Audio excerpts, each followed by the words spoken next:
Right. Hello to everyone joining us today. We at Cenosco are thrilled to introduce our latest IMS 2024.1 software update. Thank you for joining us today. My colleague Marco and I will be sharing about these exciting new features and enhancements with you, so stay tuned. The larger overall theme of this particular release 2024.1 was to enhance our commitment to industry standard. And particularly, I'm talking about the API, American Petroleum Institute standard for RBI 581, and also to streamline our operational efficiency further through our mobile field app, which is IMS for Field, by creating opportunity-driven schedules.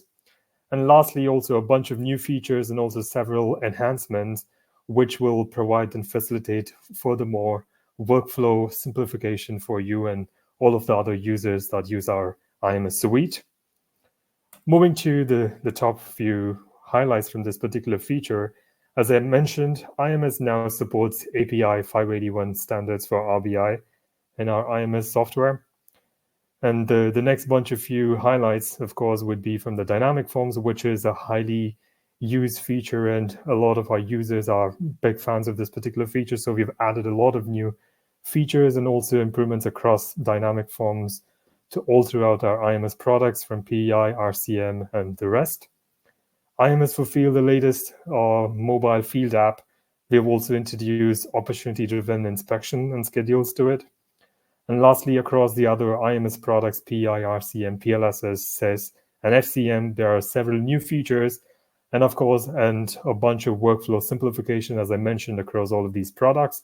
And of course, the list is not exhaustive. We would just be covering some of the highlights in this particular call, but feel free to go through the release notes on our IMS handbook to learn about the new features and improvements. And of course, at the end of this call, after Marco, my colleague, covers the highlights, I would be talking about some of these other highlights from this particular release. So stay tuned. And off to you, Marco. Hi everyone, thank you, Sang, for this intro. Hi everyone, one more time. I'm Marco. I'm a product manager in Cenosco, and I'm here today to present you some of the highlights we released in our recent 24.1 release of this year. So the first one, it's quite an exciting one for us. It's actually support for API 581 RBI. So let's start with this one. So IMS with this release now officially supports API RBI 581 for pressure equipment. So this is a quite relevant RBI methodology for North American market. And until now, so IMS was supporting Shell RBI, and with this new methodology, we are quite excited to say that we are supporting this industry standard methodology as well. So I don't want to go much deep, but it's the RBI is done quite similarly as we did it so far. So by using components and degradation mechanisms, but the calculations now for getting the probability of failure and probability of the consequence, it's a bit different, which is in line with the API 581 and 580 standard. So we see here, so the probability times consequence is the way how the risk is calculated, and the interval is calculated based how much time is needed to get to the acceptable level of risk. So this is actually quite a new feature and something that we will be continuously improving as we are going forward. Maybe to say in bit more detail, so the implementation consequence of failure calculation applies for all damage factors, and while the probability of failure depends on our damage mechanism. So we are supporting both balanced and unbalanced API RBI matrix, which can be determined on the site level in IMS, and the same as for the risk matrix. I will be probably going through the details in the demo after the presentation. So I'm not going to go much details in this, but the main the main message is definitely that IMS is now can also support API 581 and 580 standards. Let's talk about more about the dynamic forms. There's several more enhancements and improvements which we did. Dynamic forms actually look uh, new and they're actually faster than they were before. We have improved the performance for 30%, but also introduced a bit of color coding. So now, as you can see, the visual of the dynamic form is a bit different, where yellow stages are indicating that stage is still in progress, gray one that is not applicable, green ones are indicating that those stages are completed, and the red ones means that there's some issue that was detected on that stage, so that you can quite quickly have an overview where you need to put your focus on. Beside that, we also added a quite cool feature, which is about the preview. So now you can easier and quicker preview what you did in your dynamic form. Previously, you had to create a condition history, and with this, you can now actually preview the form immediately from the wizard, from the editor, without creating a condition history. This is also applicable for our shared repository, and also just a small disclaimer, so certain functionalities are not available in the preview, like adding attachments, data binds, and calculators, but all other features which are quite helpful are available in the preview and going to help you in creating your forms easier and quicker than before. We also added new options. So now you can, in your form, you can add a timer. So if you're measuring a time which is needed for a certain activity on the field, you can start timer directly in a dynamic in your checklist, and time will be immediately saved in your form. Beside that, we also added the functionality that a user can send an email when stage is completed, for example. So a person can notify selected people that needs to have information that that person has completed their stage. This is, of course, highly configurable, so you can determine who gets the email and when. Beside that, we have now also support for answers per pipes in a piping system, meaning that if you have a condition history which is created on a piping system level, you can now place an answer for every pipe in that piping system. In addition, so we also took a quite closer look on our annotation tool. So we actually try to make it easier and simpler by redesigning how the controls looks like.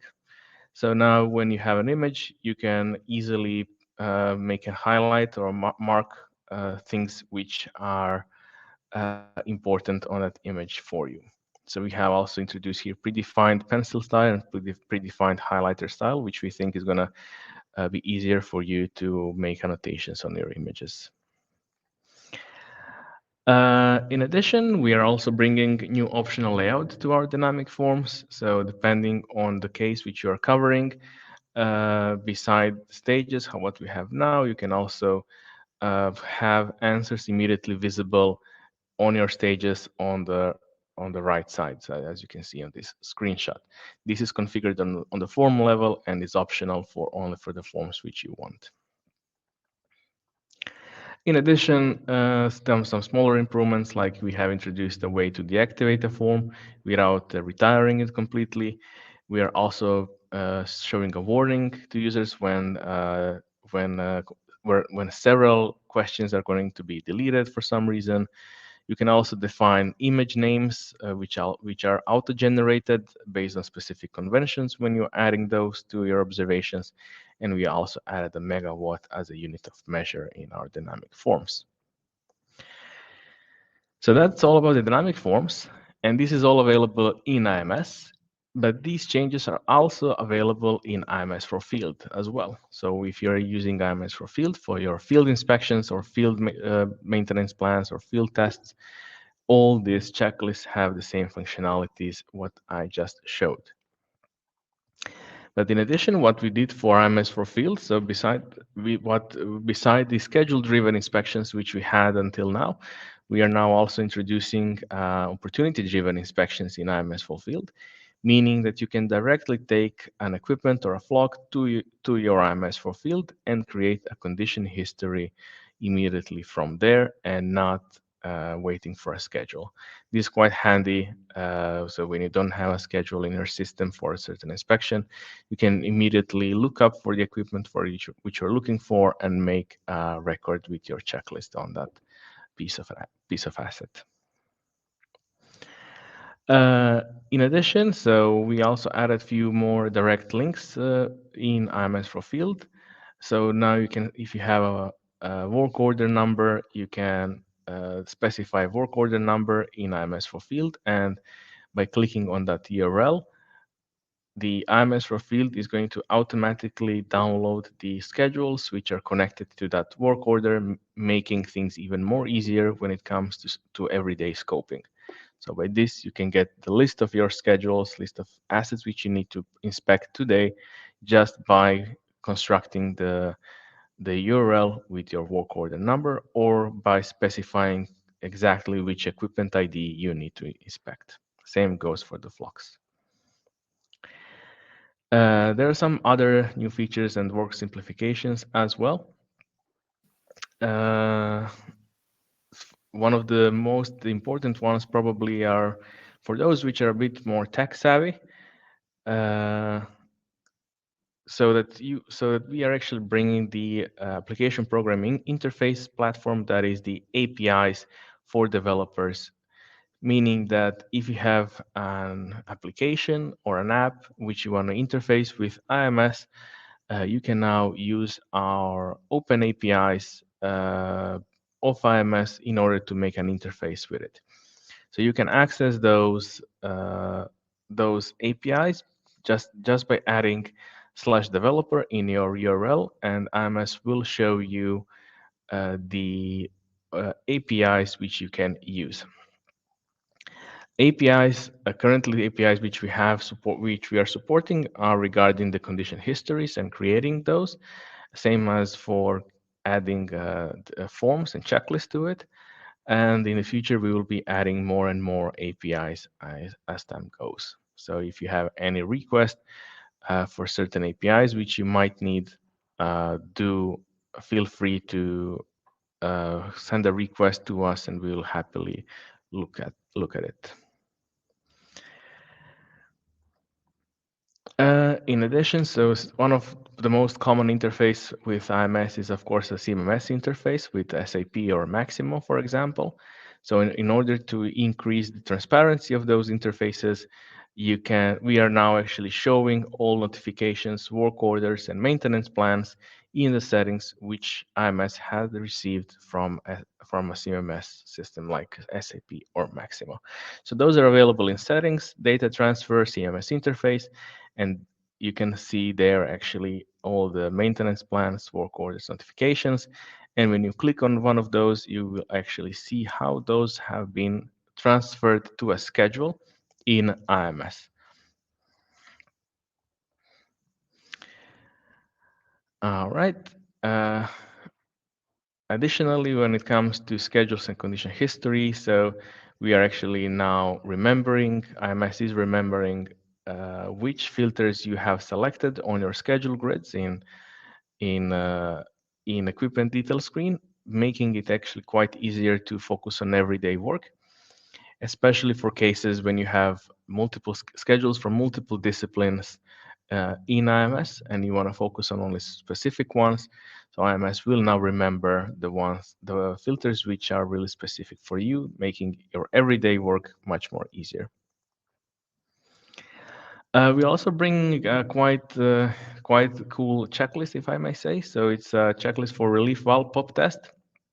So this is for our PEI module, where actually you can now use our pop test for relief valves in order to see if they pass or fail the pop test.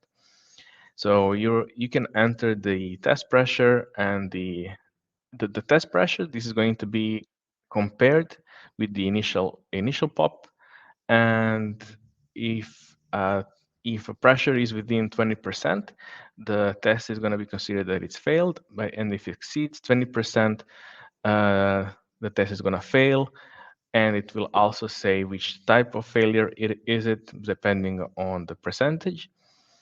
And if you, of course, have different standards, you can take this checklist, which is pre-configured for you, and make any adjustments which you might need. When it comes to drawings, there are actually quite several improvements which we did on that area, mostly regarding the usability. So the actual drawing grid is now actually showing the drawings without multiplying for every equipment which is mapped. We are allowing now to bulk assign drawings and subtypes on the equipment to those drawings. And IMS will ask you now if you are sure if you want to unassign a drawing from a flock or the equipment.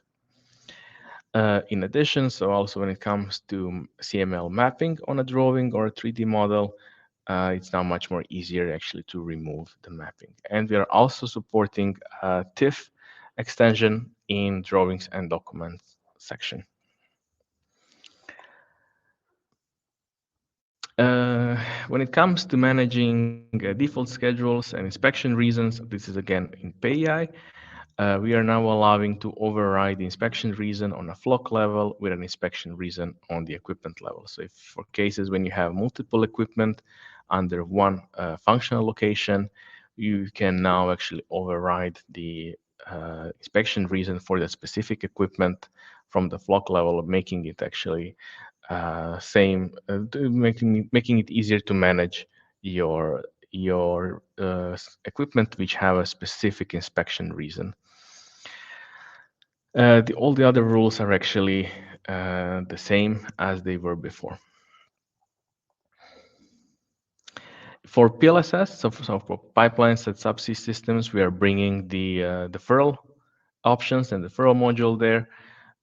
So if you're using a PLSS, this can be turned on for you, same as the deferrals are used in PAI, the same way they can also be now used in PLSS. I will not go in much details here, but in our handbook, you can see all the information which is available for the deferrals. In addition to for PLSS, we have improved the remedial actions for the planned repairs, which now can be imported through the Excel file, making it much more easier when you have tens or hundreds of remedial actions which you need to do for your pipeline. Instead of creating those one by one, you can now do that in bulk through an Excel import. For FCM, we are bringing the export of checklist and allowing flanges to be created on any level. So to accommodate any flanges which you might have anywhere in your system, unlike now where we were quite strict and expecting the flange to be on so-called level 5, a flange can be created now in IMS on any level, depending on your desired way of managing the flanges. There are also certain assist improvements. So for SIF analysis, there is a checkbox was added for SIF analysis details page for safety critical element if it's reviewed, which can help you in every day to identify the really elements which have been and which have not been reviewed, and this can be quite nicely shown on a dashboard as well. And in addition to that, we have introduced batch PFD calculations in order to do the PFD calculations in batches or multiple calculations at once for your SIF analysis, making it much more less time consuming to have your SIF analysis up to date. I think that's all from the presentation. Sang, do you maybe have something to add? Otherwise, I will be going to demo a few of the features which I have just talked about. No, we're all good. Please go ahead with the demo. All right, let me share my screen.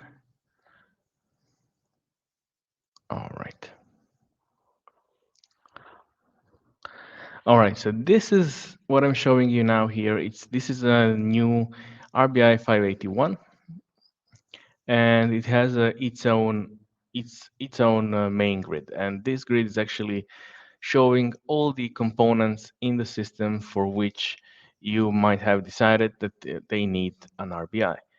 So here we're actually showing all the components which have or might not have uh, a degradation mechanism assigned.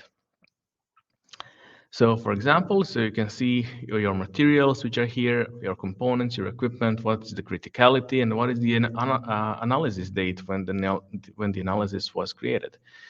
So here, for example, I have one chloride SEC external degradation mechanism. So when I open it, I'm actually getting an overview of an equipment and its components in that RBI 581. So here I see all the components on this piece of the equipment.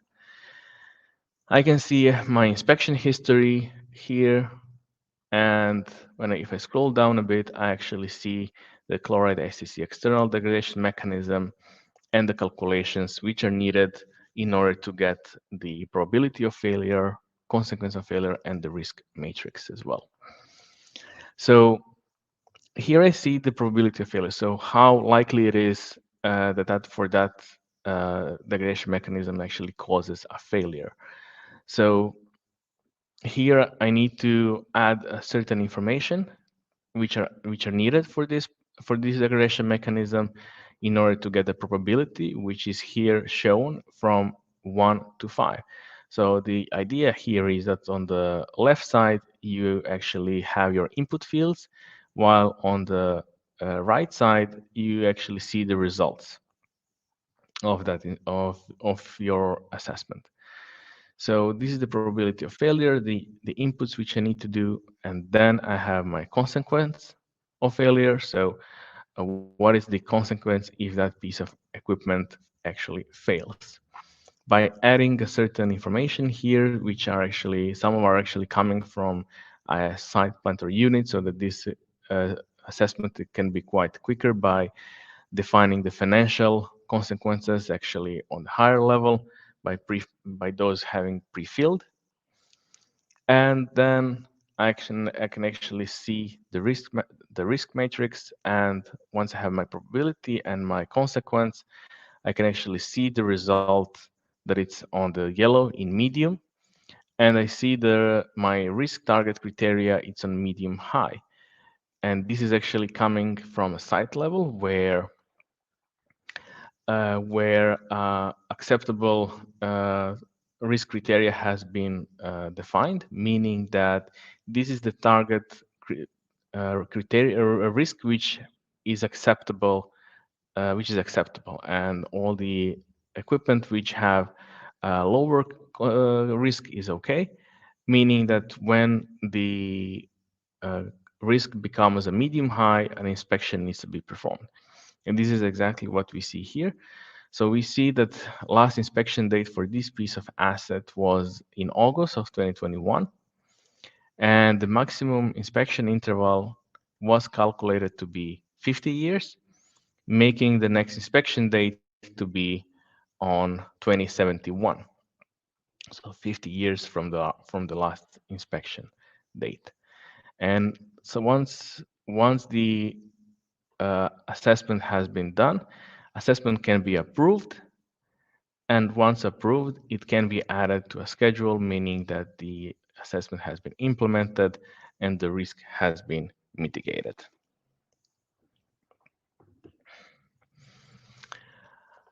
So this is about 581. And now let me show you a few features on new functionalities for dynamic form. So here I have a condition history with this small form which I did regarding the new functionality. So I can show you quite quickly what we have. Um, for example, here in the first stage, if I open it, I see a timer. And this timer, I can start it and it will actually count the number of seconds for me, and I can stop it whenever I want it, so that that is then recorded in that field, making that meaning that I don't need to use any mobile device or different device to actually measure the time needed to perform a certain activity or a test. I can have that embedded in a dynamic form immediately. Then I have a stage with sending email, and here I have a question which says send email. So when I click on it, I'm actually getting this kind of a model where I can select some of the predefined persons which can get the email, and I can add a content in that email. So once the email is sent, the email is also recorded as in a dynamic form, meaning that here I can see that I already sent an email earlier today to these persons with this specific content. And this is really nice way to capture or to notify multiple parties which are relevant in your inspection process. So when you, especially if you have hold points, for example, you can actually in this way notify, hey, I'm done with my stage. You can take over, you can continue working, or you can go other way around and say, hey, I need help here. I have some issues on this stage. There's something happened. I cannot continue. So in this way, you can also notify your supervisor, maybe, or some other one, someone who needs to witness certain inspection.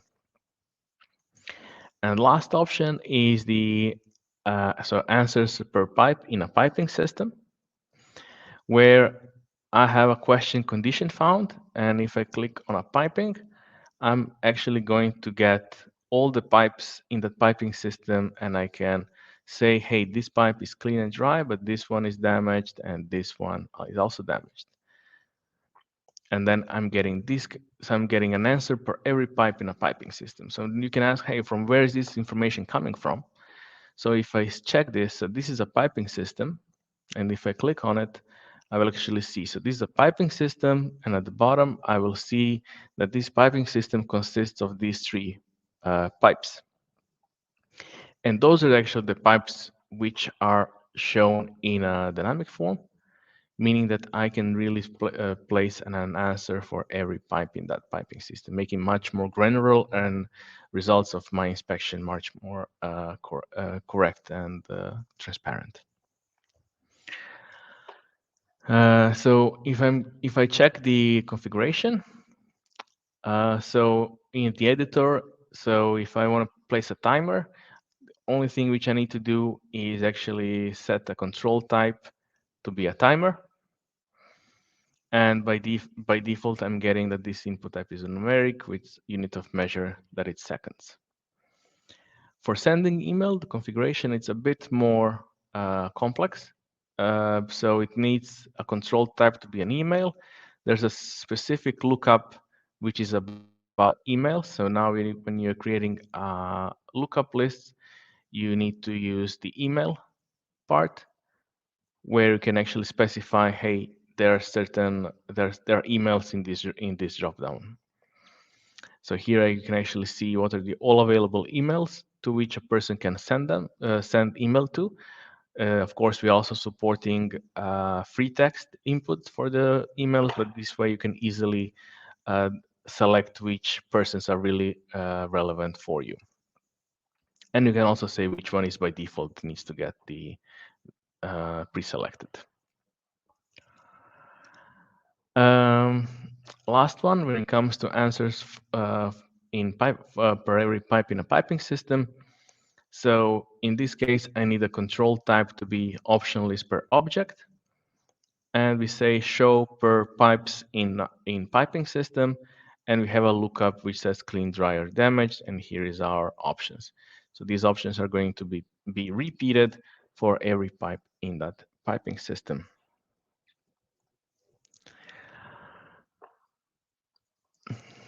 Last, what I want to show you is actually the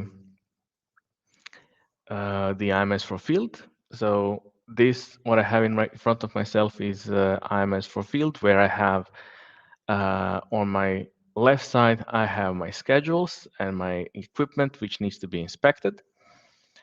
And I see that this one is in progress, meaning that there is a yellow one.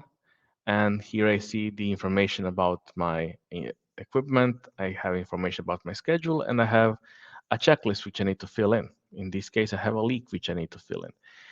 So until now we needed a schedule here in order to perform an inspection. So what we do now, we are saying, hey, you can bring an equipment immediately to your IMS for field and make inspection from there. And you can do that by clicking on an ad, and you can search for specific equipment which you might have in your system. So for example, if I look for my vessel, B6605, I can search for it. IMS will return me, hey, there is this vessel for me. I can say add to my scope, and I see that there was a small download progress bar, which was actually indicating that IMS for field is downloading the data which is needed for me to even perform this inspection in offline environment without the internet connection. So I see here at the bottom that it says opportunity driven.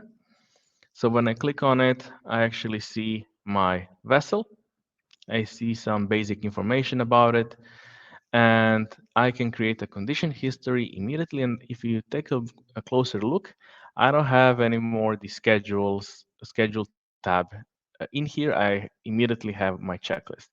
So for example, if I want to create start a condition history, I'm a pressure equipment person, and I'm saying, hey, I'm doing an external inspection. I can click save, and I'm getting my checklists which are available for this pressure vessel. So I have my pressure vessel inspection here, and I have 4 steps which I need to fill in order to perform my inspection in this case. So I can go step by step immediately for this vessel, and once I'm done, the data is automatically synced to IMS as a condition history, where the results can be reviewed by an engineer, and if anything unusual has been recorded, IMS for field will also highlight it, making it much more easier and quicker actually to have a clear overview and live stream of data from the field inspections to your IMS system.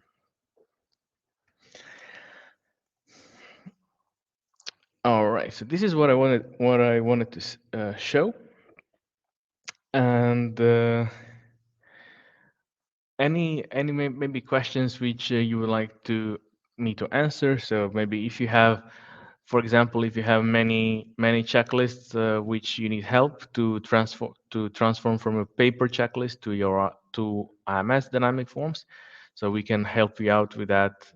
Just contact us by sending feedback, by using the feedback button, sending us a request, and our team will happily help you out in order to get your paper checklist digitized.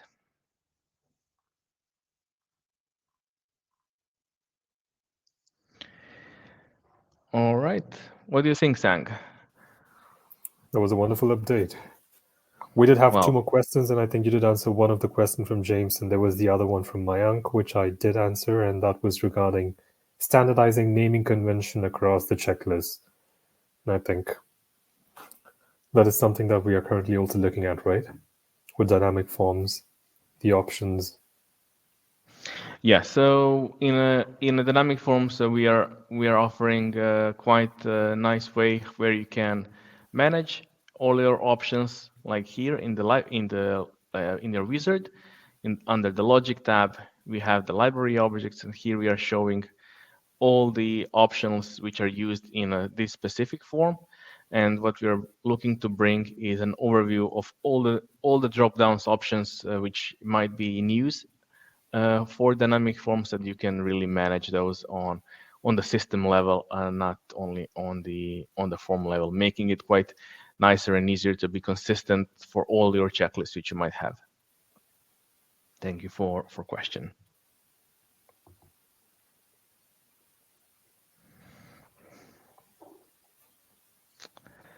I think if All there are no right. more questions, we could probably also closing early today. I would just like to reiterate again, for all of you who attended today, you will be getting a copy of this recording of this session. In addition to this, we also have other resources that you can check and learn about the other enhancements and new features we came up with this 2024.1 release. So there are 2 technical blogs on our Cenosco website, as well as release notes on the IMS handbook, which you can also go through. We would be sending you an email tomorrow with these links so that you could also use them as a ready reckoner to learn more about these new features. Thank you again for joining us today, and we hope to see you again in the next release update.